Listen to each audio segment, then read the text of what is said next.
Welcome in Tuesday edition. Blue Sky Live here with you today. Chase Parham, Neal, McCready, Clark Ford studio. Some college baseball, some college football, some pro sports. You know the drill. It is a Tuesday in June, June 4th to be exact. Hope all of you have a wonderful morning. Looks like some storms popping up in the Oxford area here as the day is moving on. But hope you have a great one.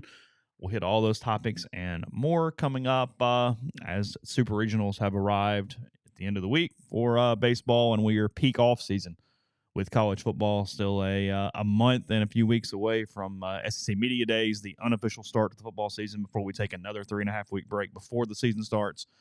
That and more. So that's kind of a rundown. That's what we're going to talk about today on a show brought to you every day by the Blue Sky locations throughout Mississippi, up and down I-55, throughout North Mississippi as well. Sweet Daddy's locations, pulled pork ribs, side items, desserts, and much more there. Clean convenience stores. Wherever you are in Mississippi, there's a Blue Sky not that far away, including here locally in Oxford with $5.69 lunch specials, 2 sides of bread, any size fountain drink. Get the large one because there's no reason not to. And again, coming to you from the Clark Ford studio. We are Clark Ford's in Amory, Mississippi, 662-257-1900. Call that number. Ask for Corey Clark. Tell Corey what Ford product you're looking for, and he'll send you a quote within 15 minutes in business hours. It's right to the bottom line. No hassle, no haggle. You get your quote, and the rest is up to you. You can shop that quote around. You can do what I've done, what I recommend that you do, and that's hop into a Clark Ford today. You'll love the product. You'll love the service. Corey and the people at Clark Ford, they want to be your car guy. They want to be your truck guy. They'll prove to you what that means when you make the call. 662-257-1900. Guest join on the Campbell Clinic hotline. The Campbell Clinic is in Oxford now, 2608 South Lamar Boulevard, Suite 102, just across the street from the cottages at Hooper Hollow. The Campbell Clinic provides full-service orthopedic care, everything from sports medicine to foot and ankle surgery to spine and total joint care, pediatric orthopedics, physical therapy, and more.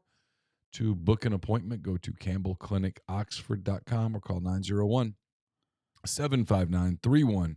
Walk-ins always welcome at the Campbell Clinic, Monday through Friday, 7:30 a.m. until 4 p.m. Let's see, Stephen. 5 of the 11 SEC teams moving forward. Thoughts on which of those make it to Omaha? Thinking 3 of 5 could, with the 4th being a real possibility. Wonderful 40 will write about that. I think Pat was just watching some TV, hanging out. I highly doubt he writes much college baseball as the weeks moved on. Probably 0 is my guess. He probably would get in trouble if he. Yeah, that's not his lane. Well, it's just not.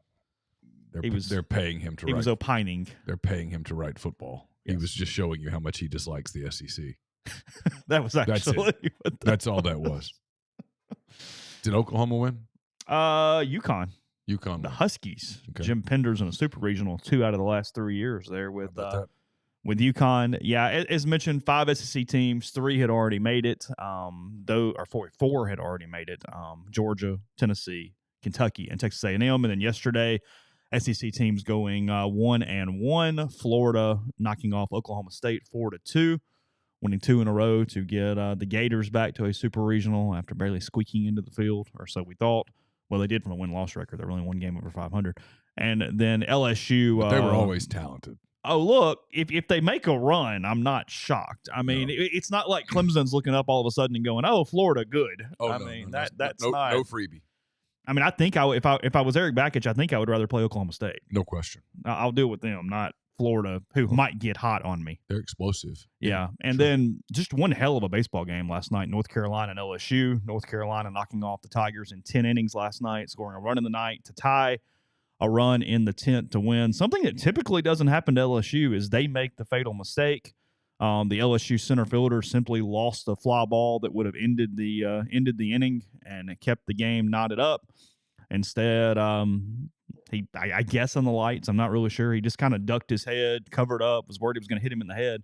It falls, and after that, North Carolina gets a single to take the lead 4-3 there in the 10th, and they go on to win the game.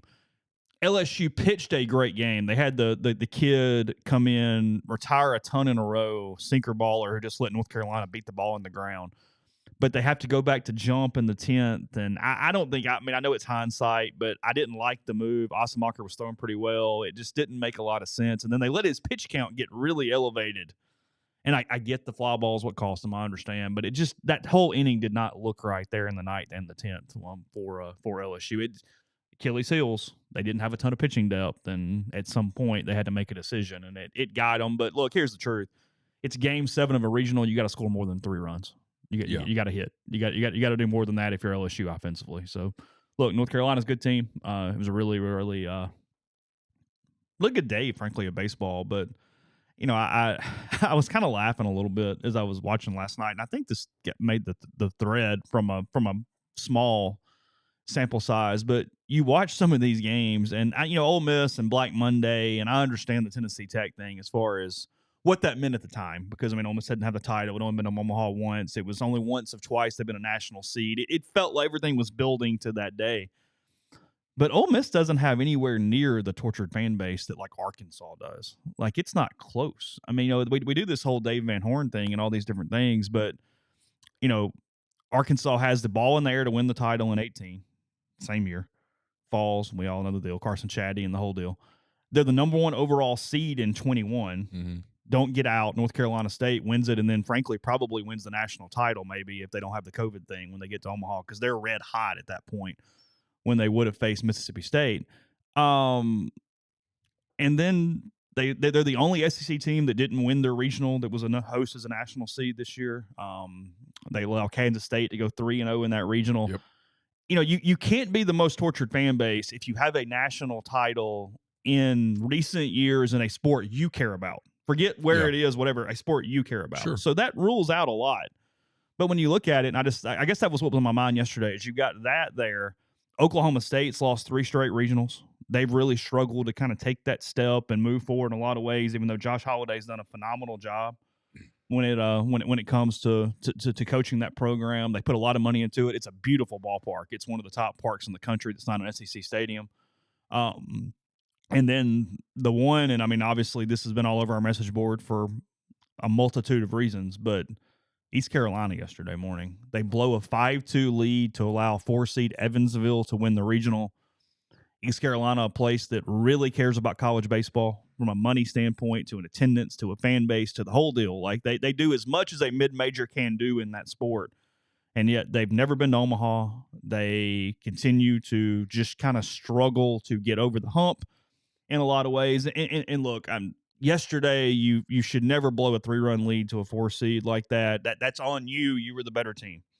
But in general, when you look at Cliff's tenure there, they haven't had that freebie. Like you look at their super regional opponents, and it was Texas Tech when they're rolling, and Vanderbilt and LSU and Texas. And like they don't get that break like LSU would have gotten where you come back home and play this team. You know what I mean? The 2 or the 3 seed or whatever. It's sometimes the world's like that on you. That first time you got to really earn it and prove it and do it. And if you're Cliff, it's got to be a moment. And look, I don't think he's a candidate at South Carolina, but like you look up and go, do you just find a way to get somewhere else where whatever, is it just not happening here for whatever reason? I don't know the answer to that, but those were kind of the couple things that stuck out to me as yesterday was going on. You have to have good fortune to get to Omaha, unless you are just an elite team. Like this year, Tennessee's such an elite team that I just think they're destined for Omaha. And once you get there, you have to have luck. You have to get hot, and you have to get lucky. That stuff's unpredictable. Winning a title is really hard. Regionals are weird. Of course. If you have, I mean, there's like even like the SEC teams that were really good this year. They all have flaws, with maybe the exception of Tennessee. They all have flaws, and so you have to overcome them. You can't have anything kind of go wrong. And if you do, you start getting tight. And I think some of the programs that you just talked about, they get to the postseason and they start thinking about it instead of just playing. And then sometimes that you have some injury issues that happen, and sometimes you just doesn't work out. I mean, and then fans overreact. That's why it becomes so emotional. There's a luxury to being, and there are not many teams in this category, but we always kind of pick out LSU. Look, I frankly expected LSU to win yesterday because they typically do when they get in that situation. But their program has won and been competitive to the level to allow them to play free, as you're talking about. So when you play somebody that's not free mentally and emotionally and all those things, you have a huge advantage because you've got a recent title. You've been there. There's no baggage. Regionals bring out baggage. Regionals bring out a lot of baggage. Sure. Especially home team regionals where you got all this. Everyone expects you to win and everybody's there. And yeah. You feel the fan angst. Been down that road. Mm-hmm. It's one of those things. I think North Carolina's dealt with that a little bit at times. It's one of the reasons the LSU plays so well down the stretch is they don't have any of that baggage. Mm-hmm. Like whatever happened yesterday, I didn't see it. Whatever happened yesterday, it'll be forgotten. They'll just go play next year. Yeah. They're still okay. It won't be this narrative that everybody writes about. It's almost like some romantic tragedy or something that LSU won't participate in that. Mm-hmm. They don't have to. They just won a title. They've won a bunch of titles. They're going to win more titles. So Tennessee, Evansville, I mean, the biggest mismatch you could possibly have in a super regional. The number 1 seed Volunteers against this 4 seed Evansville that won the Greenville, North Carolina regional. On the opposite side of the bracket, what I think is a really kind of interesting super regional, Kentucky, Oregon State. Oregon State knocks off UC Irvine yesterday to go 3-0 and clinch the Corvallis regional. See, Kentucky's a good example of this. Even though they've never been to Omaha, there's not a lot of that angst. Certainly not yet. Maybe in 5 years if they've gotten close 5 times. But now they'll just go play. Yeah. They just play. Yeah, if there's – look, neither team has pressure, but if one did, frankly, it's Oregon State. I mean, but nobody does. Oregon State's kind of in an LSU mode. They just kind of win. They get there some. They're cool, sweet, all good. I can't be the expert on fan bases at all, but you just sort of get a sense with certain ones that they almost embrace the torture. Mm-hmm. And it becomes kind of self-fulfilling a little bit. Florida State, UConn in Tallahassee, a super regional. Link Jarrett in his second season with Seminoles. They're really good. They're really good. I mean, I don't know anything about UConn, so I can't. Play really good defense. I'd have to pick FSU at home. Yeah, sure. I mean, of course. I mean, UConn's definitely the underdog there. Florida State, speaking of, 0 baseball national titles. Mike Martin had been there so many times. Sure. They never won one. They lost in Omaha every time.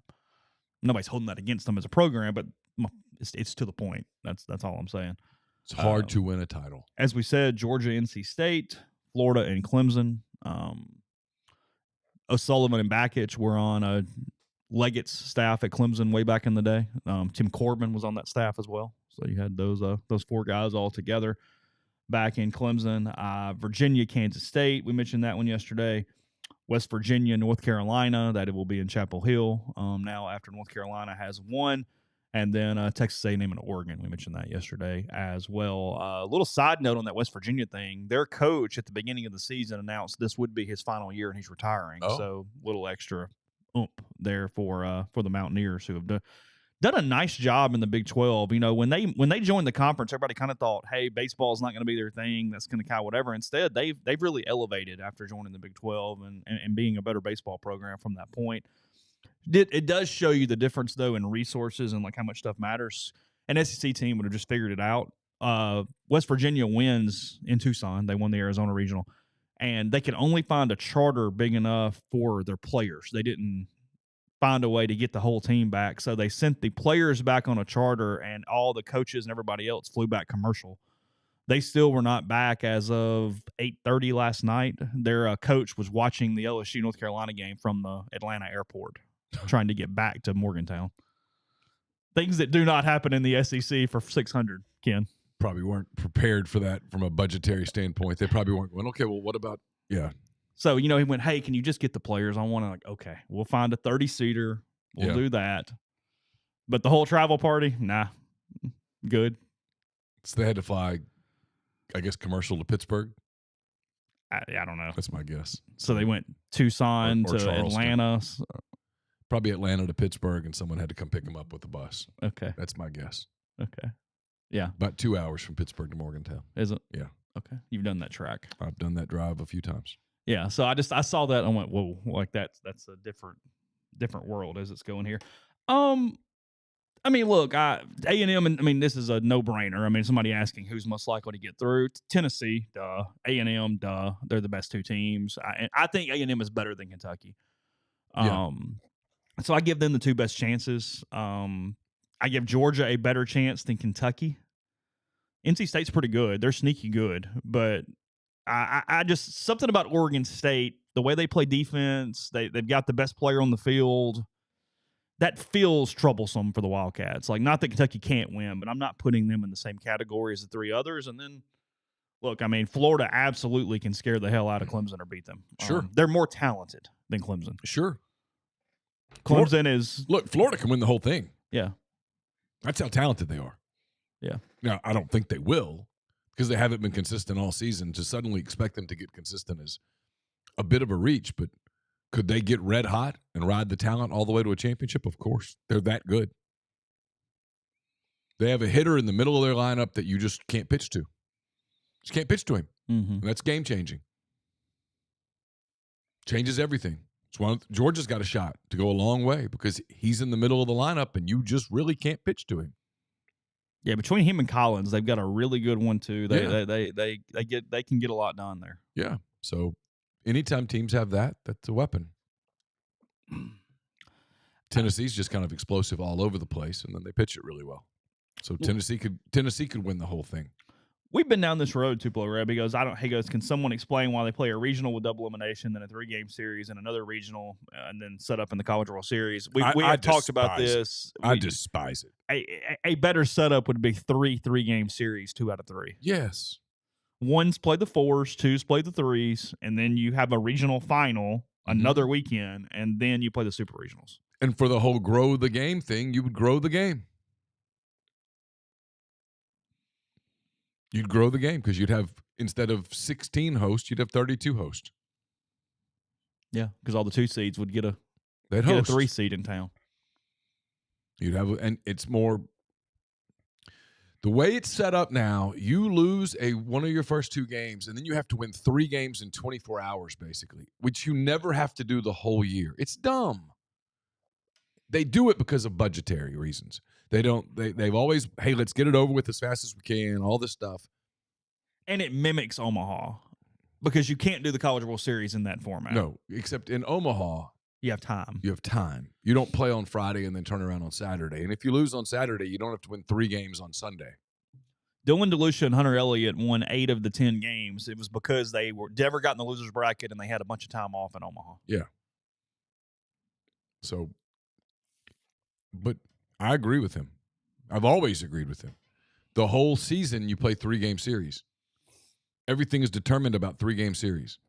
And then you suddenly get into a postseason and it's, okay, well, this is it's dumb. But, they seem to have embraced it. They being the sport, and nobody really wants to push back. And I think it leads to injuries. I think it leads to situations like the one that you saw last night where Gage jump. He's getting back on the mound. Yeah, Why? He threw 105 or 109 on Friday. And so on Monday, he's pitching high leverage pitches. And got up into the 40s. It was a lot of pitches. You're doing that all over the place. It's flawed. But there doesn't seem to be a large outcry about it. People like the 4 teams coming to one location and all that stuff. And so it is what it is. Yeah, it does. It allows for a bit of an atmosphere thing for, I don't know about TV even, but fan base standpoint from there. And then the format really works for ESPN. I mean, I saw a press release this morning. Nick Lukes, who's the senior director of audience and engagement for ESPN, he called college baseball a sleeping giant because of the ESPN Plus and the need to have to subscribe to watch. You're getting so many fan bases that have fans that subscribe for these regionals or to come in off of it that they put some games on TV, obviously, but they really have found a lot of success from a streaming side with college baseball and the ability to grab fan bases in that way. Sure. And convert them, and which makes sense. I mean, I completely get that. Because, I mean, that's the deal. I'll have people on our message board go, hey, I've got the SEC Network. I can't see that game. It's like, no, they put some on ESPN Plus and make you double subscribe, if you will, to jump over there and grab those. Yeah. I don't blame them. Oh, it works.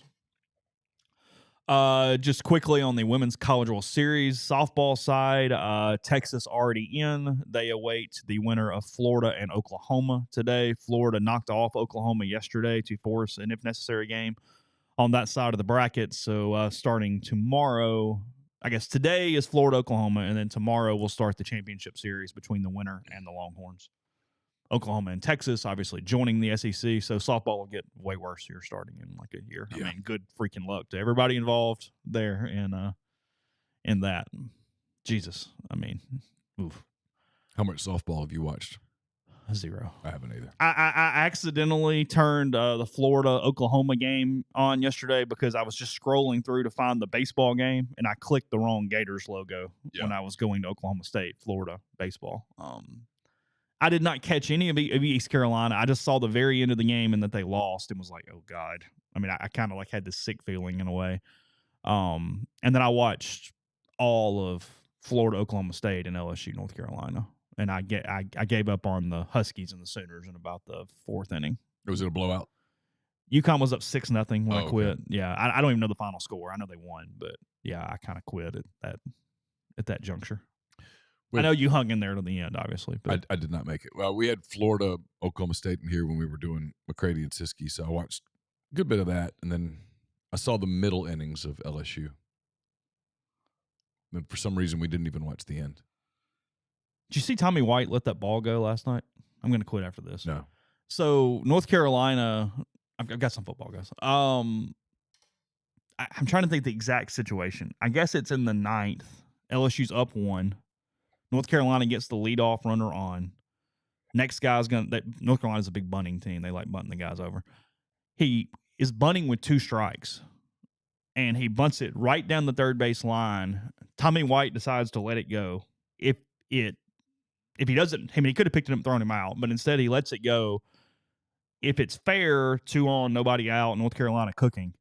And, Neal, it stays fair until 2 inches before the bag, and it literally just moves slightly left and misses the bag by 1/2 inch. Oh, wow. I mean, minuscule. Everybody's like staring at it. Like you can see almost like I mentioned Twitter being good. Like Twitter at once was like, oh my God, oh my God, oh my God, oh my God, because it literally was right there at the edge of the bag and it just tailed off and it's like strike 3 out. And you're like, oh yeah, okay. Maybe they'd rolled a bunch of balls. They rolled a bunch and he went, nope, when it gets right there, it's gonna go. Yeah. And I think part of him goes, I'm not positive I can throw him out. So if I'm not 100% sure, let's take the chance. Because you definitely don't want to pick it up and throw across and not get him. Or throw it away. Yeah. And then you have the problem. But I don't know. It's just one of those baseball strategy things. Because you saw the number of casual observers too going, how one's a foul ball? Why is he out? Like, you had a lot of social media reactions of that makes no sense. And you're like, no, 3rd strike, bunt. Like, you don't see it very often, but you're out. He had one hell of a college career. 75 college home runs. Something like that. I believe. Yeah. He led the country in RBIs last year. Had a hell of a career. Yeah. Had transferred to LSU, worked out. Yeah. After hitting a ton of baseballs out in North Carolina State. He'll make a lot of money in a couple of weeks. He will, yeah. He's a professional hitter. Yes. He is a professional hitter. He will hit at the big league level. And it's not terrible at third base. No. I don't know that he sticks there, but he's not terrible there. But He's he could right. DH, play some corner outfield. He's fine. Yeah, he's athletic enough. His bat will keep him employed for years. Yeah. So, all right, we'll move on after this. Prime Shrimp, primeshrimp.com. A lot of different flavors for you. They've got their newest offering, the soy ginger. It is a great thing to do with seafood, proteins, hibachi kind of things there. It's an awesome one for quick protein snacks, lunches, easy dinners. Kids have activities, camps, a lot going on. So let Prime Shrimp help you out. We're going to help you out in the process. Buy 5 pouches or more. You can mix and match. You can stock up on your favorites. Use code RG. Get 25% off. Again, 5 pouches or more, 25% off with code RG at primeshrimp.com. Are you retiring soon? How long should you wait to take Social Security? What accounts should you pull from first? Are you already retired? Should you consider Roth conversions? These are just some of the questions that can only be answered with the personalized retirement income plan. Andrew Seago Wealth Management specializes in helping folks just like you come up with their retirement game plan. Whether you meet at his office in Collierville or prefer Zoom from anywhere, schedule a free discovery meeting. See what they can do for you. It's rebelsretire.com. Brought to you by Grenada Home Center. They've got paint by Benjamin Moore, Pittsburgh Paints and Farrell Calhoun, flooring of any and all types, stone countertops, whether you're looking for granite, quartz, or anything else. And they've got window treatments from plantation shutters to whatever else suits your fancy. It's Grenada Home Center, 1301 Sunset Drive, Suite H in Grenada. Call them at 662-226-3127. It started, the fall sports registration has started at Oxford Park Commission. Right now, they're taking signups for youth flag football, baseball, softball, volleyball, and soccer. Your children can play all sports thanks to the new format that will allow all sports to play concurrently, with various sports playing on different nights of the week. So create an OPC website account at oxfordparkcommission.com or contact OPC Community Relations Director John Davis at johndavis@oxfordparkcommission.com for additional information. We're brought to you by Comer Heating and Air, Southern Air Conditioning and Heating. Different names, same great people, products, and services. If you live in Oxford, Batesville, Tupelo, or the surrounding area, call Comer, 662-801-1777. If you live in Hernando, Memphis, or the surrounding area, call Southern, 662-429-4429. If you're getting ready for the college football season, I recommend stopping by the College Corner, 2 locations in the Jackson area, 1 in Oxford, right off of Sisk Avenue in the Oxford Commons. Also, more than 4,000 square feet of the best Rebel gear here in Oxford. Plenty of parking available. They'll have you in and out and ready for the season in no time. So it's collegecornerstore.com.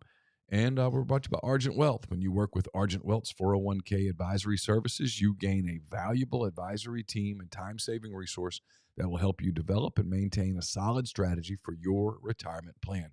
They're committed to providing you with the personalized attention and involvement that you want and need.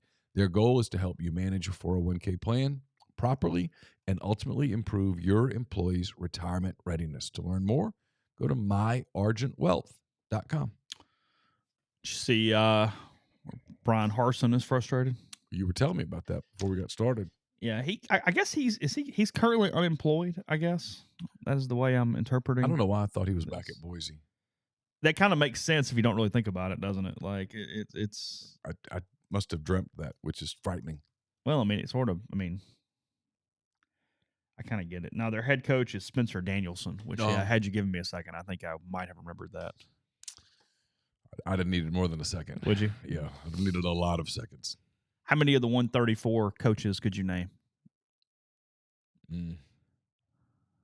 How many of the 52 Power Fours could you name?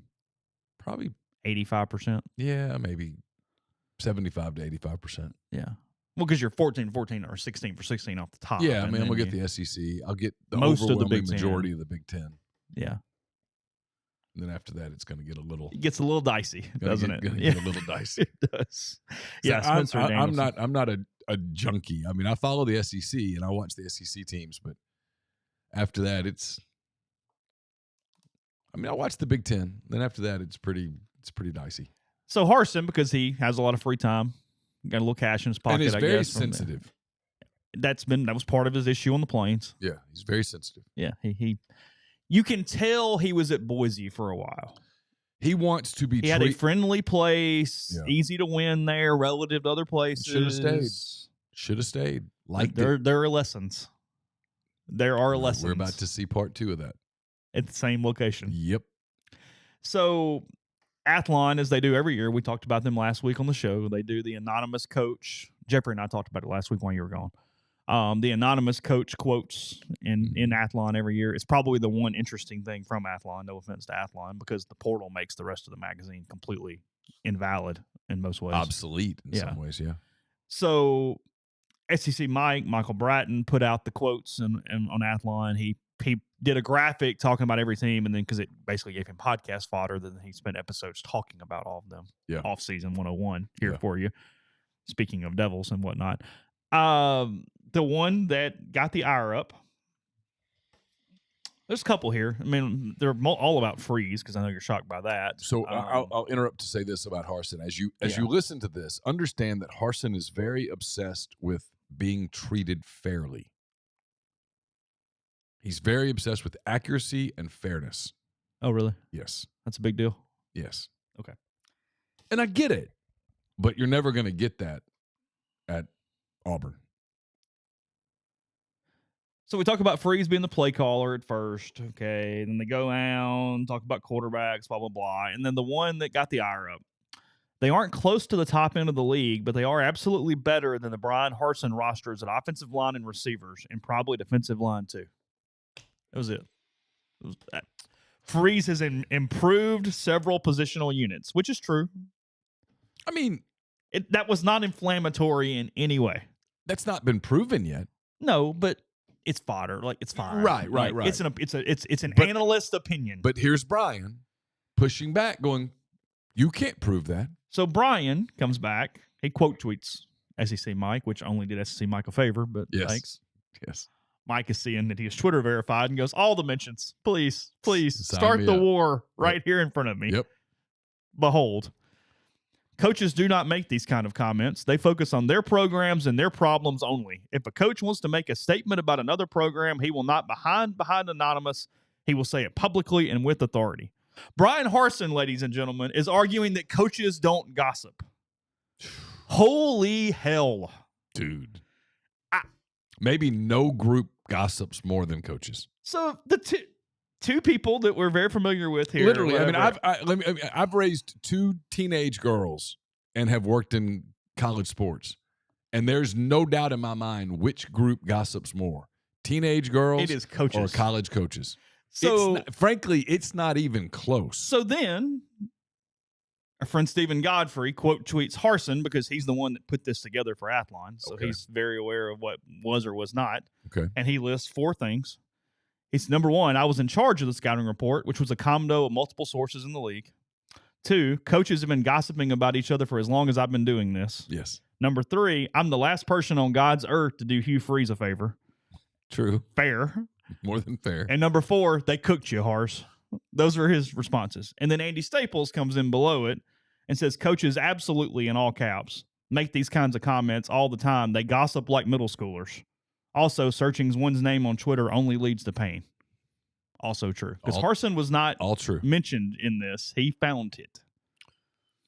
Brian, count your money and go. Yeah, just chill, man. Go do whatever it is you're doing. It's going to be okay. Go play golf. Go do the analyst thing. I don't know what you're doing every day, but go do that. Here's what I think, and I'm not criticizing Godfrey at all here because I don't have any idea who he quoted. Yeah, sure.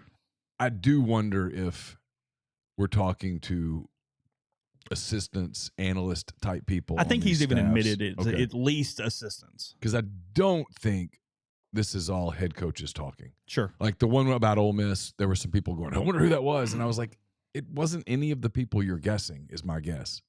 Like, I don't think. You don't think Kirby's sitting down and going, hi, let me tell you about Tennessee. No chance.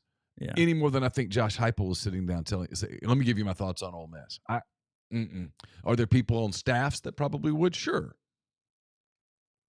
Because there are people on staffs that are media savvy enough to know that you need some media contacts. Because if you ever want to become a head coach, you are going to need media to sort of put your name out there. That's not all coaches figure that out, but smart ones do. Especially in this era where there's more and more head coaches that don't let their assistants talk to media. Those coaches would be wise to have some media contacts. Auburn has hired 2 straight head coaches that publicly search their name on Twitter. Yeah. That's not a good sign. That's not typically a positive for your efficiency at your occupation. You know, I'm with Andy. When you do that, you're just seeking out pain. Because there's nothing. You're never going to find. Let me tell you who's a model human being. It's going to be always. Yeah, you're a whiny. You're a bad person. You're thin-skinned. You're whatever. And then, just leave it alone. Don't and then you ever reply. Go there, and you just can't.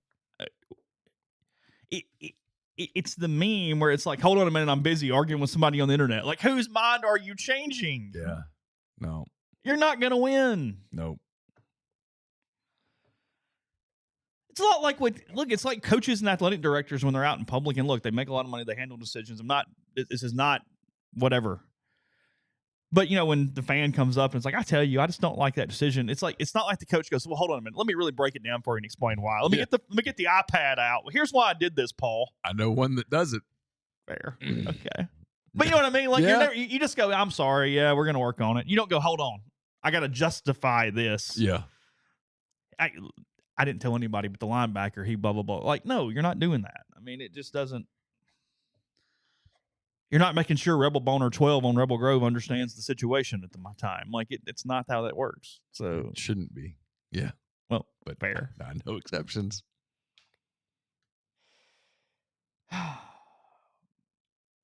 Yes, Wreck-It Ralph did tell us not to read the comments.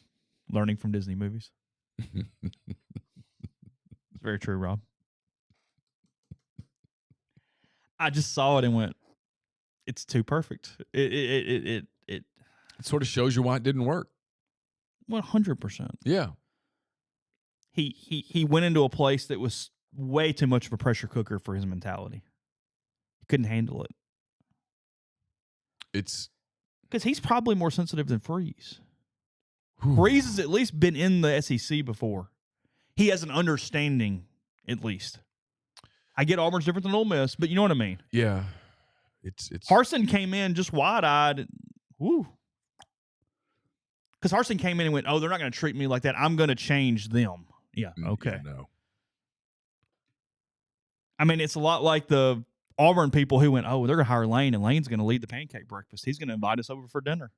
We're going to grill out. And that's like, where so many of my issues with those people pop No, from he's that. not. It remains the most amazing part of the whole Lane Kiffin Auburn thing and all of the fallout that it led to. It was me simply saying, guys, what you see on Twitter isn't really him. Mm-hmm. It's his alter ego that only lives in social media. It does not have a place in real life.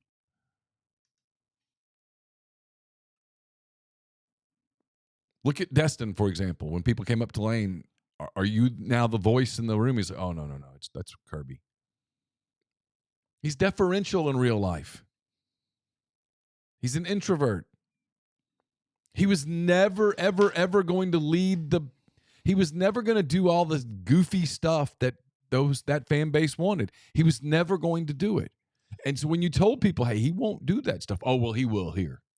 Hey, he's not going to develop personal relationships. They literally thought he would change and do the media Olympics with them and all the stuff and the whole deal. And it's like, no. And a lot of those people over there that cover that beat are used to having a lot of FaceTime with the head coach, but you'll get none there. You'll get none with Lane. They didn't believe it. They're like, well, it's just the way it was at Little Ole Miss. And it's like, no, it's the way it would be anywhere. It's the reason why he wouldn't be a great fit at some of the places that people talk about. And that was the part of it was I would just say he doesn't. And so when you said he doesn't fit your program, oh, so you're saying Ole Miss is a better job than Auburn. No, I'm not saying that at all. Not any. In fact, I'll piss off the Ole Miss people and be honest and say that I think if you asked 100 coaches, hey, you get to know no details. No details. You can either be the head coach at Ole Miss or the head coach at Auburn. More are going to pick Auburn. Get as mad at me as you want. I believe that in every fiber of my being. For Lane Kiffin, Ole Miss is a better fit than Auburn. Does that mean he's going to stay at Ole Miss forever? No, I didn't say that. But it's a better fit than Auburn. And there were people in his life, professionally and personally, who said as much. No, it's the fascinating part of the Lane Kiffin thing is he found one of the top 5 programs in the country for him. Yes. For him. For him. Doesn't mean it's perfect for everyone else. No. At all. But for him, it's ideal. Both sides got exactly what they needed at the time. Perfect. Both sides. Sure. Ole Miss needed Lane. Lane needed Ole Miss. Beauty in the eye of the beholder. And there are there people out there that would do a phenomenal job at Auburn? Yes. Sure. Because they've done it. And when Auburn's rolling, their highs are good. Their highs are high. When Auburn is high, it is really a good job. Well, I know it takes a lot for me to get frustrated by a Wes Rucker tweet. I understand that. I have a really, my sensitivity is not high at all when it comes to that. But it's regarding Kiffin. It plays into what we said. Okay. This bugged me a couple days ago, and I went and found it, which, again, I hate follow. I know. I need to stop. I admit it. Yeah. But it tells me Wes never really had any conversations with Kiffin because Wes covers Tennessee. He was there when Lane was there. He's sucking up to Vitello because Wes is in full baseball postseason suck-up mode at Tennessee right now. Everything is amazing. Yes. There was a kid for Tennessee that just showed really proper form on yanking an inside fastball out of the park. Mm-hmm. And Wes puts the picture up and goes, "Oh, my God, it's a strength, and how many people in the world could do this?" And it's like, do you watch Major League Baseball? He literally just did what he was supposed to do. I mean, good hitter. Don't get me wrong. But, yeah. It was textbook. It's what he's taught to do is pull his hands inside and drop the barrel to the bat. It's literally the way he's taught. Right. And Wes is like, oh, with his hands right there, I don't know how anyone hits the ball out of the ballpark. It's like his hands were exactly where they were supposed to be. Do you ever watch Juan Soto? He could do that too. In his sleep. So he says, an interesting thing about covering Tennessee baseball is watching some who cover other teams talk to Tony Vitello in person for the first time, and then watching some of them seem low-key disappointed they don't hate him as much as they wanted to. Kiffin was and is similar. That makes no sense because Lane's not going to sit there and have this big boisterous conversation with you where you're going to like him or hate him. No. He's going to answer your questions. He's going to move the hell on with his day. Well, it makes no sense. And the national people who quote him often, usually those are text conversations. Yeah. Lane's probably like, how did I get dragged into this? Yeah. But that's the truth. You think he's like Mike, just driving down the road listening? No. I don't think so? No. You don't? No. Any more than I think Mike was truly driving down the road listening. I mean, I appreciate the pub, but I mean, to say that was false. Yeah. It's the one part about that whole documentary that every time it happens, I'm like, that didn't happen. That was engineered a little bit. Yeah, y'all made that up. Yeah. It was theater. It was good theater. Yeah. I understand it. Yeah. But that's disingenuous. Yeah. I'm cool with it, but how do you think DeBoer does? I think he does well. Oh, I think he does really well. I do too. I think that was a really good hire. Let me just tell you one of my hot takes for July. Okay. I don't even know that it's a hot take. All right. The premature burying of Alabama football is going to make a lot of people feel really stupid over the next few years. You're not ready to go pick out the headstone yet? No. Their blood pressure's perfect still. The physical went okay? That is very much a viable title contender.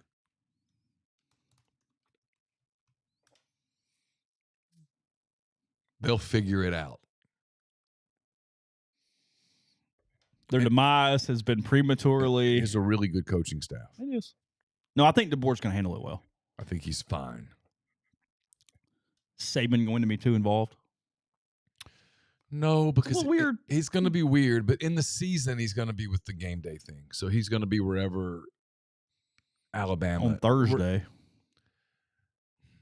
But he'll have to leave on Thursday to get to, yeah, it's going to be a problem. But I don't know. I think as long as they're winning, it won't be a thing. And then Nick's getting older.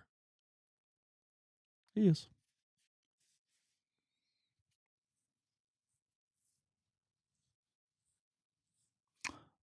One final thing there. I think we referenced it quickly, but South Carolina did fire Mark Kingston, their baseball coach, yesterday. His buyout dropped yesterday from $800,000 to $400,000. That is when they chose to fire said baseball coach contractually. He probably knew that was coming. Yeah, he probably thought, I'm not getting fired the day before, but I'll get axed. I talked to a couple people yesterday. I didn't really chase it, but every time I've talked to anyone, Dan McDonald's name is who came up. I think they are chasing Dan to be the new head coach at South Carolina. And to be honest, Dan is very loyal. He may not take it. Right now, that's a risky deal. But if I'm Dan, I'm getting out of Louisville. Sure. They don't care about baseball anymore. Tom Jurich is no longer there. Tom Jurich, is that right? Former Louisville AD. Isn't that right? Yeah, Jurich. Is it Tom? I can't remember. It seems like it's Tom, but I don't. Okay, either way. Matter. Yeah, the former AD at Louisville. He's not there. Yeah, the guy that gave Dan the big contract is no longer employee there. No, if he can get the South Carolina job, he would be a fool not to take the South Carolina. He's got a lot of history in South Carolina. Ray Tanner is who introduced him to Mike Bianco. Yeah. And was his reference for getting the Ole Miss job back in the day. Yeah. This does not shock me at all. No, he would be foolish not to take this that is job. just a matter of Dan taking it and what he decides to do at this point. And look, it's a good job. And it's a really good job. It's very resourced. They really care. They've got a great stadium. The Carolinas dominated college baseball, frankly, this year from an area standpoint and the number of teams making the tournament and the success and all those different things. It's Tom Jurich. Tom Jurich, yeah. Okay. What'd I say? I don't even remember. Is that what I said? You might have said Tom Jurich. I think I did. I think you did. But look, they're chasing a legend. They're still trying to replace Ray Tanner. He's still trying to replace himself. Yeah. And that's not easy to do. No. He hired Chad Holbrook, and Holbrook was fine. Holbrook's doing a good job at College Charleston now. He has. He hired Mark Kingston. Kingston's been fine. He was fine. Reached NCAA Supers, no tournament, season canceled, regional, no NCAAs, reached the Super, reached regionals. Yeah, fine. Fine. No Omaha, 2 Super Regionals since 2018. Got a lot of programs you'd have a lot of job security. And has SEC seasons of 8-22, 13-17, and 13-17 during his tenure. Yeah. They still are expecting Ray Tanner. Yeah. Well, you've had a taste of it. You can do it. Once you've drank really expensive good wine, it's hard to go back and have Woodbridge.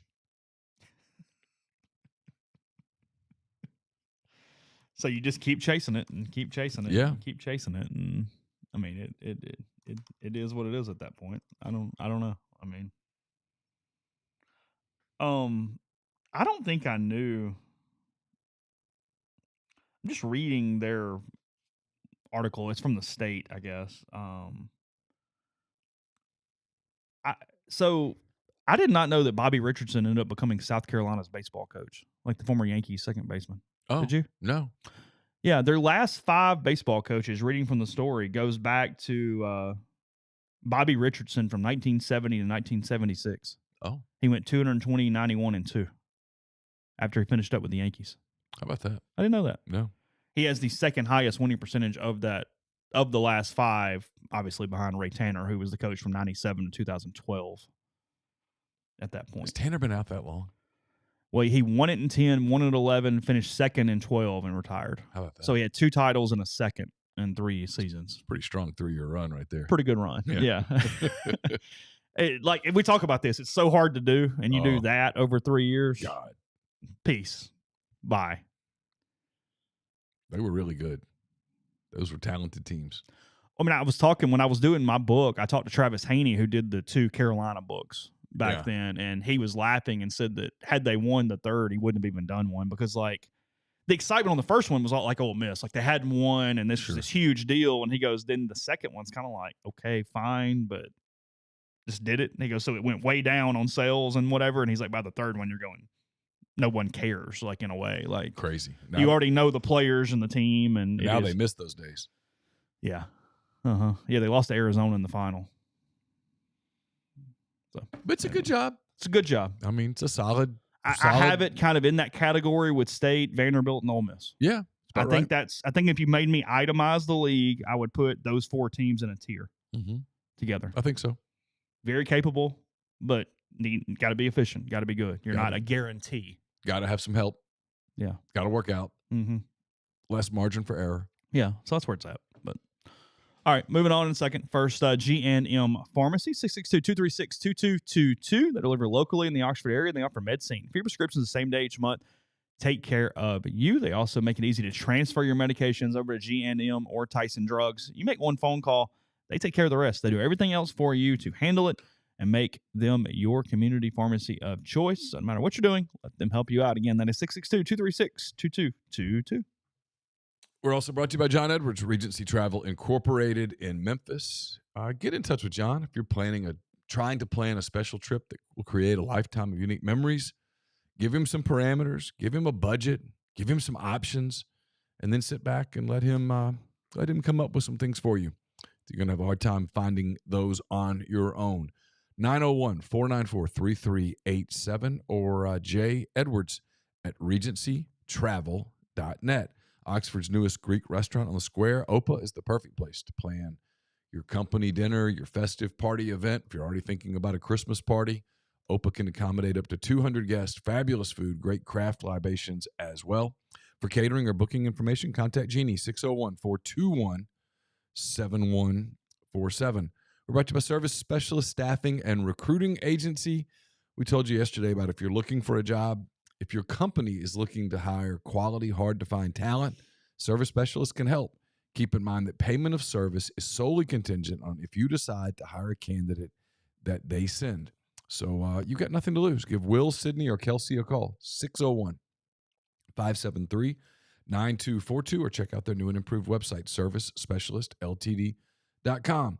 Get the beautiful, healthy smile you deserve at Corinth Dental. Dr. Bubba McQueen, Dr. Jenny Beth Hendrick are devoted to restoring and enhancing the natural beauty of your smile using conservative, state-of-the-art procedures that will result in a beautiful, long-lasting smile.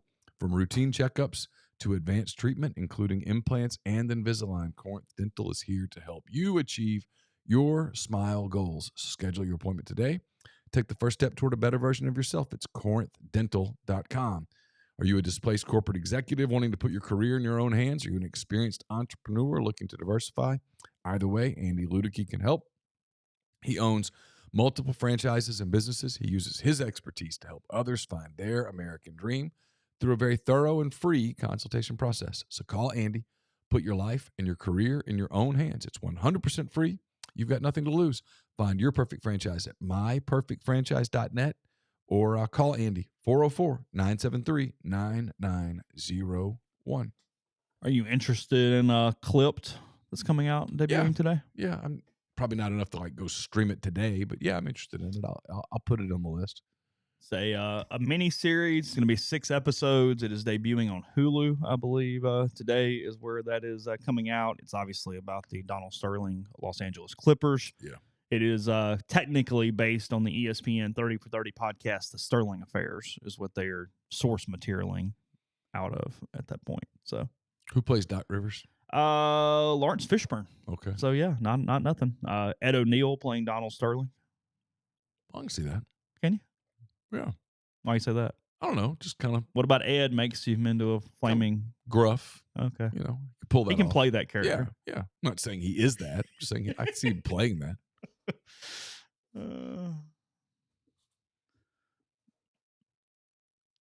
Majority of the country, Ed O'Neill, Married with Children, Modern Family. What would they identify him in first? I would Family say Modern Feud? Family. You think so? Probably so. A hell of a show. Yeah. It would take an older person to say Married with Children for sure. Yeah.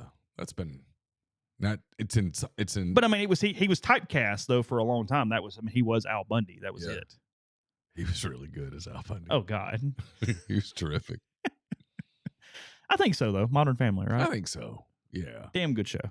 Phenomenal show. Yeah. I mean, that's a show you can sit and watch 2 hours mindlessly and like it. Yeah, I'm into Clipped. Yeah, I'm with you. I'm not watching it today. It's not going to the top of the queue or anything, but that's one that has me hooked enough. And 6 episodes is manageable. Yeah. I know I sound like a millennial a little bit when I do that, but it's true. And it was because it's a topic I'm not overly interested in. I'm just enough to watch it. Well, and they're a fascinating franchise because there's tons of money in that franchise. And They always add players. They're in Los Angeles. They're just building a new arena. And for whatever reason, they just always can't seem to get out of their own way. Hasn't worked. Look. And you would think that it would work. And it just hasn't quite worked. It's because it's really hard to win a championship. And there's a reason some management's good and some management's bad. Yeah. It's like, I don't listen to the podcast, but my algorithms on YouTube give me a lot of JJ Redick, LeBron clips. Mm-hmm. And one of the ones that I laugh at is Redick's kind of baiting him. He's like sitting there and he's having his wine and he's sort of trying to, by the way, the podcast is excellent for LeBron's image because I find him much more likable in this podcast form than any other way. Yeah. It's really well done. Yeah. Redick gets him to just be a human, which is not the easiest thing to do. Redick's terrific. Redick's fantastic. He is fantastic. He could coach my basketball team all day. I'm all in on JJ Redick. He literally could. I mean, I'm surprised. I'm not a basketball guy, and JJ Redick may be one of my top 5 favorite basketball people. maybe top 3. I'm honestly surprised that someone hasn't come to him and made him an offer that he can't turn down. Yeah, we'll figure it out. But he's baiting him, and he kind of looks at LeBron and he goes, "Hey, why do the same teams over and over again draft really well and the same teams really draft poorly every single time?" And LeBron goes, "Come on, man. Like, it's whatever." And he goes, "When I get my team, I promise you the guys that draft well, they're going to work for me." And JJ's like, "You just going to throw them a bag?" And he's like, "Yeah." And he points out OKC. He's like, "OKC." He's like, I'll take all those guys." He's like, "Well," he's like, "That's my dudes." But LeBron's going, "Hey, you know the answer. Like, we're not all the same here. Well, Some teams screw up over and over and over again." As a Thunder fan who has followed the Thunder for quite some time now, whenever there's a draft, like I see other fan bases have a lot of draft angst.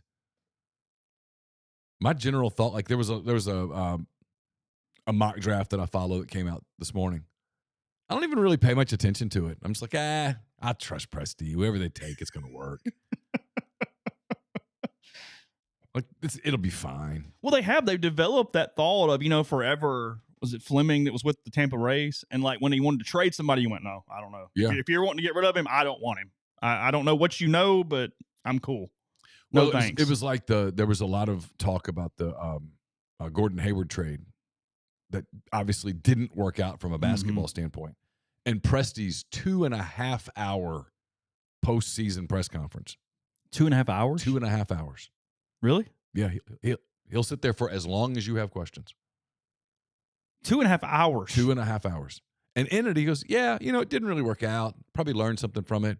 And then he came back and he said, "But that really wasn't the reason we did the trade.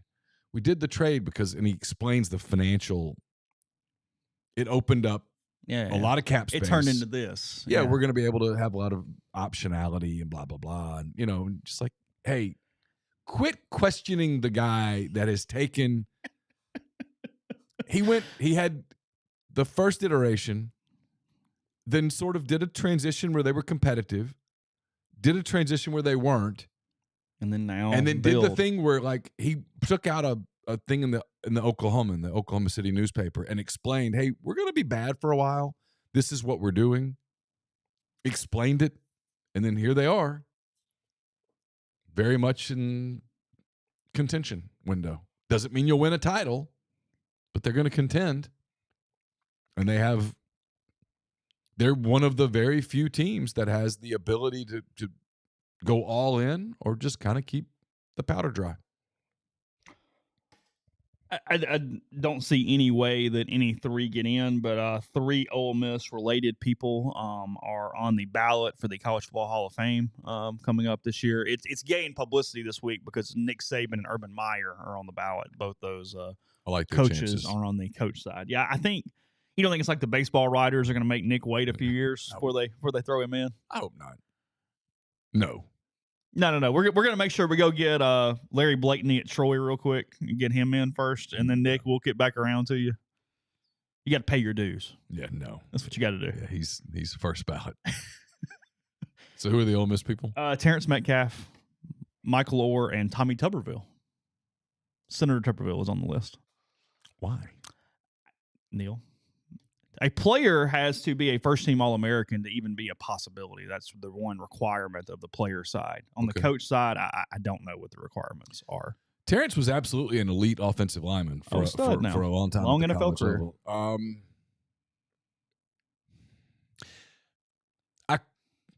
I question whether Terrence's problem too. He's better than Orr. Yeah. Terrence is better than Orr. His problem on this ballot is like Flozell Adams is on the list. Like there's some other big names that you go at that point. Kind of just scrolling through. Alan, I'm not even going to take the bait because that goes into the luck thing. Goes into the luck thing. Yeah, it's the luck thing. They traded Harden, and the next season they were the best team in the NBA. They were going back to the NBA Finals. They were not going to lose at the expense of pissing off Grizzlies fans. They were not going to lose to that Grizzlies team. And then Russell Westbrook tore his meniscus. That was the Patrick Beverley year. There's luck involved. Go back and look at the Ole Miss. The Ole Miss thing is God almighty at the luck that was involved. It doesn't cheapen the title. but you have to acknowledge that there's luck involved.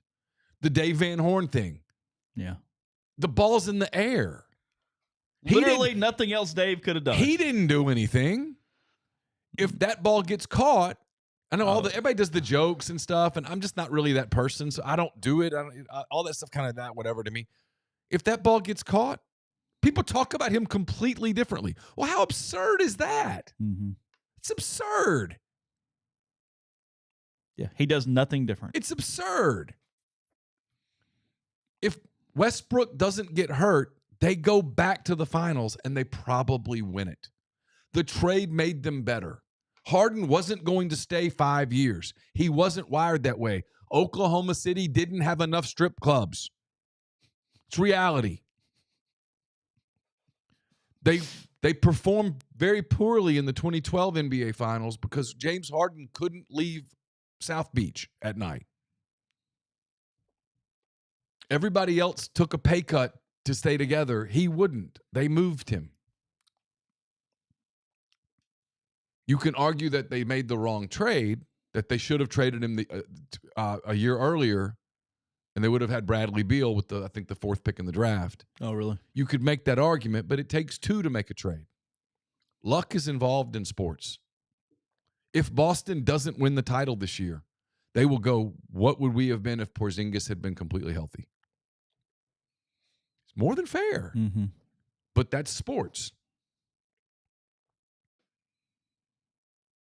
Seeing if it gave me a by the way, I did not know this stat about Ole Miss. Metcalf's last 2 years, Ole Miss allowed the fewest sacks in the conference, both those seasons. Didn't know that. Anyway, It was really good. That group was good. Mm-hmm. Looking back, they were more talented than their records. Yeah. They didn't maximize those seasons. No. 2000, 2001. Should have been better than they were. Yeah. Yeah. I mean, that 01 team goes 7-4. That 2000 team, I don't remember. I feel like they might have won 8 games. I don't for remember. some reason.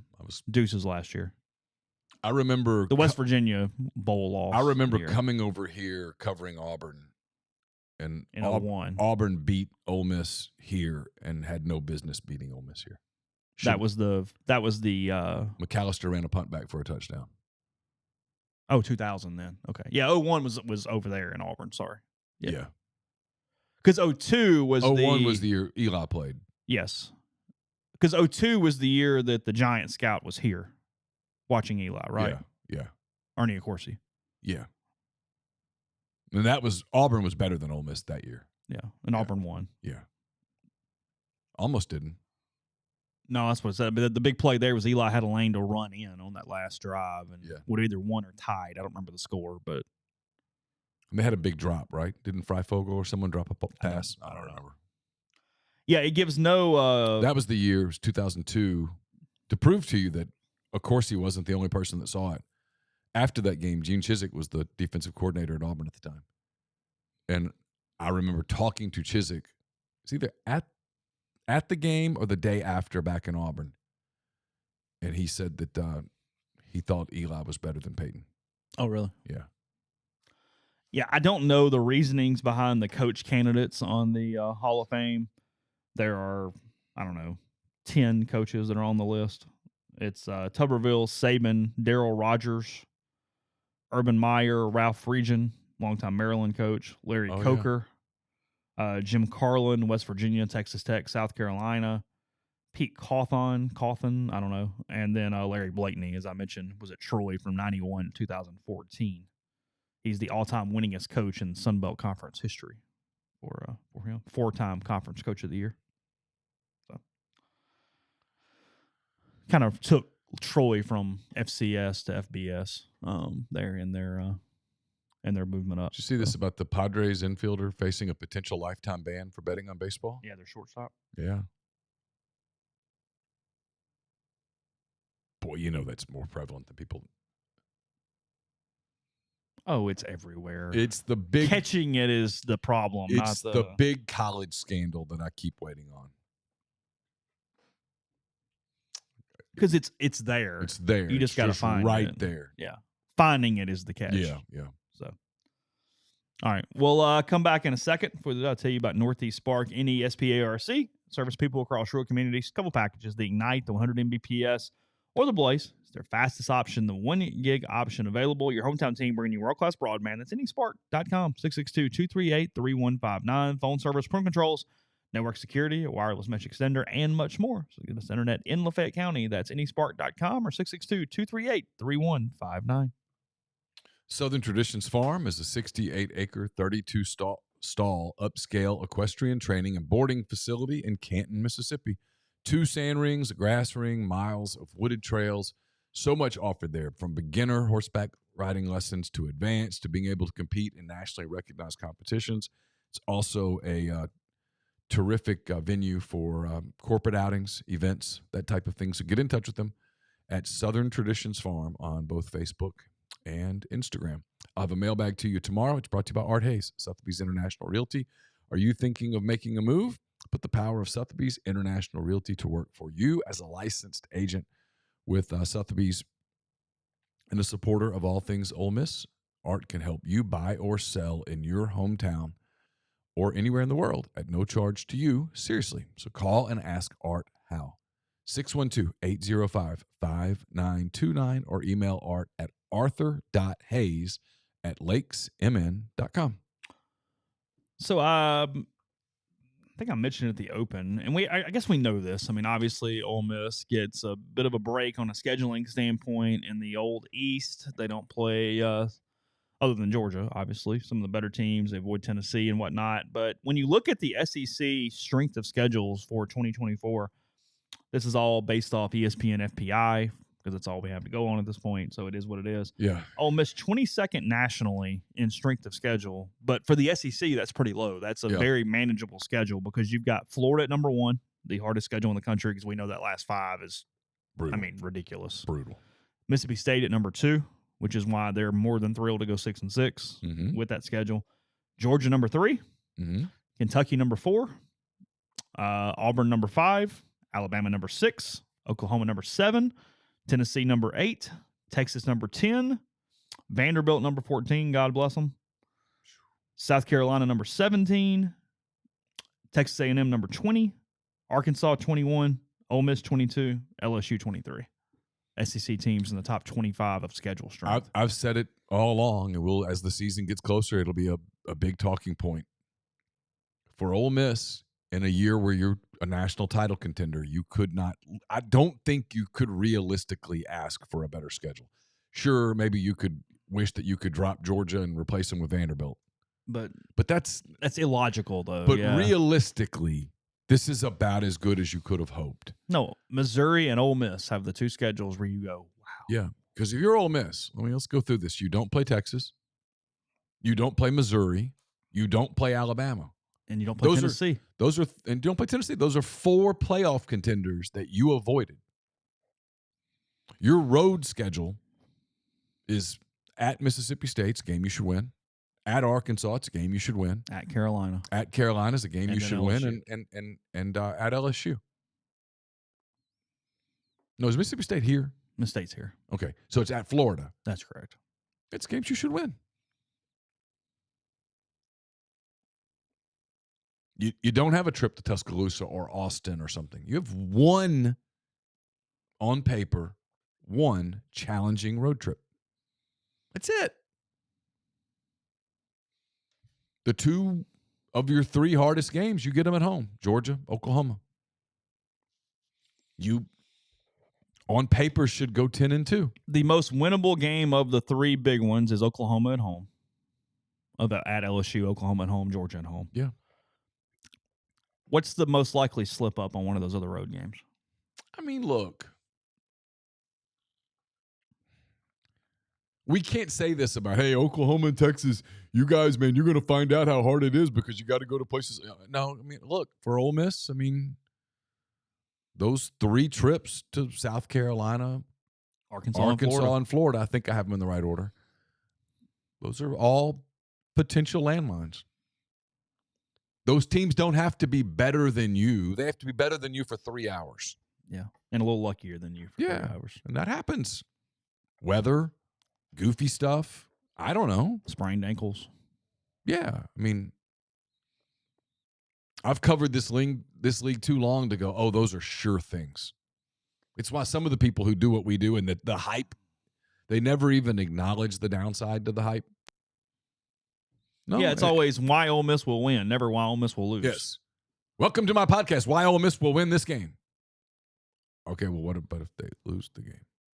Because, again, last year, Ole Miss went 11-2. They were a whole lot closer to 8 and whatever than they were to 12-1. Mm-hmm.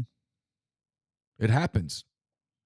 You can do this with every team. I'm not picking on Ole Miss. I mean, you could do this with just about everybody.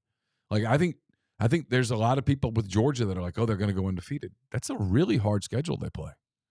And you're Georgia now. You have filled the role that Alabama had for the longest time. You are now everybody's biggest game. It's another aspect for Ole Miss.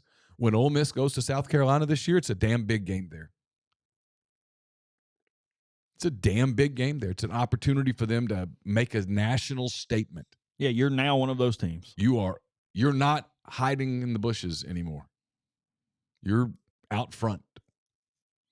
Look, on Monday at SEC Media Days in Dallas, Lane Kiffin's a headliner. And not just because he's Lane Kiffin. No. The Ole Miss coach. Ole Miss is a title contender. The narrative around Ole Miss will be... When schedules came out, South Carolina went, well, hey, Ole Miss is coming week 6. Yeah. Whoa, hey. 100%. Hey. 100%. Sam Pittman got Florida. Napier. Yeah. They look at Ole Miss and say, hey, I could save my job. They have SEC players. You take it lightly and get off to a bad start, have a couple of turnovers, have an injury. Yeah, sure. Those are absolutely spots where you could slip up. No question about it. Kentucky at home. Kentucky's talented. Look, I think Ole Miss is going to win. I think Ole Miss will probably win fairly comfortably. But if you're talking about places where you could slip, sure. Well, yeah, there are places. And look, I mean, can you imagine what LSU will be like if LSU's undefeated when Ole Miss goes in there? Or either way, frankly. But, I mean, if they're undefeated, fever pitch. Tough place. That's a tough place to play. But from a schedule standpoint, you couldn't ask for more. Like last year, the trip to Auburn was a scary spot on the schedule. You knew they'd be up for it. It was at night at Jordan-Hare. We criticized them earlier. I'll give them credit. I think they have one of the best game day crowds in college football. They do. No, you got to deal with it. You avoid a lot of that. It's right there in front of you. It's a season where if they don't make the playoffs, it's a disappointment. Mm-hmm. Borderline failure. And there's pressure in that too. I've talked about this before. I mean, I've been on this beat for 16 years. You've followed Ole Miss a lot longer than I have. I've watched Ole Miss get a lot of mileage over the years, various coaching staffs of no one believes in us, no one respects us, no one expects us to be here. Let's go shock the world. You can use that stuff this year if you want to. I don't know that it's going to really resonate. Oh. I don't know that that's really going to resonate in a room where people are doing Last Dance. I don't know that works. Now, I don't know that Lane ever does that stuff anyway. Frankly, I don't think he does. But I think for fans, there's going to be some angst in oh, my God, everyone's picking us. Because I've watched Ole Miss fans kind of embrace that you don't believe in us, we'll show you. No, everybody believes in you. Mm-hmm. You're going to go to Fayetteville in week, 7 or whatever, and you're going to be predicted to win by 17.5 points. Mm-hmm.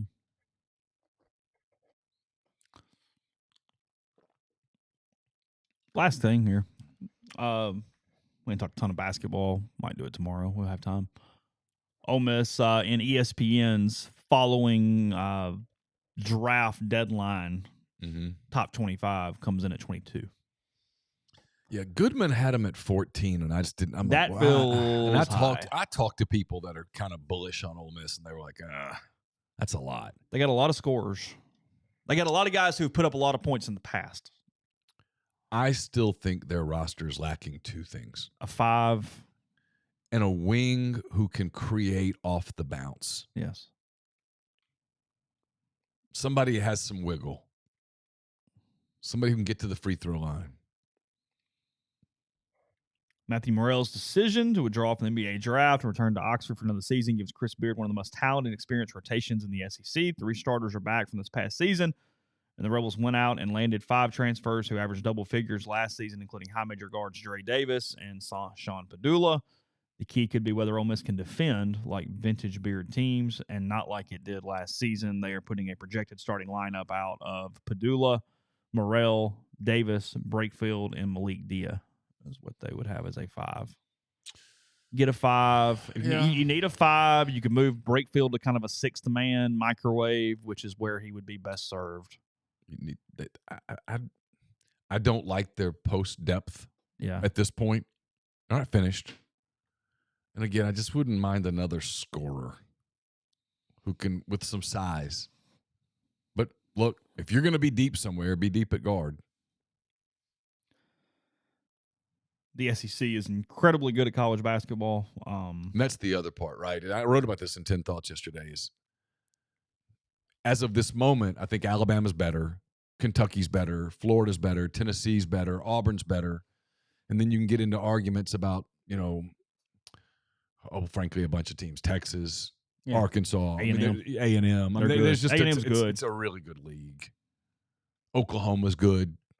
Moser's a good coach. He's got a good roster. Alabama number 2 in the country in the preseason. Oh, they're a title contender. Yeah, they're real. Sears is back. Yeah, they're Nelson's back. Oh, is he really? Yeah, they added dudes. They're really good.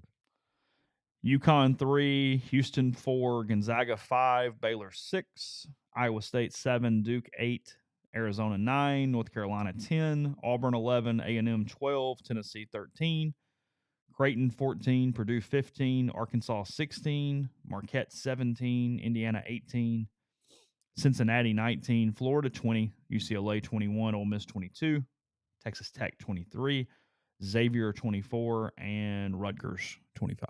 Yeah. I mean, no Kentucky. No, and I think people are underselling. I think he's done a pretty good job putting a roster together. His next 5, Texas, Maryland, Ohio State, Kentucky, and Oregon. Yeah. So it's half the damn league in the top 30. Yeah. Basically. Yeah. Maybe more than half. And I didn't say Mississippi State. I didn't there's teams I didn't say. Yeah. Lamont Paris did a really good job at South Carolina last year. Didn't say Oklahoma. Yeah. They'll be good. Yeah, they don't suck. No. So LSU will be good. Yeah. I mean, look, it's why you suit up for sure. But look, half the league's going to make the tournament. Mm-hmm. They're going to get 8 bids. Yeah. So maybe 9. Get in the top half. Yeah. Yeah. All right. RebelGrove.com. The portal is full go. Try to get some information on that today. It's been a little slow. It's been a little quiet. We'll see what we can get done there with that. Ole Miss still looking for a pitching coach. Neal has 10 Thoughts up at Rebel Grove if you have missed that in the meantime. And we'll be back for you tomorrow. So anyway, till then, take care.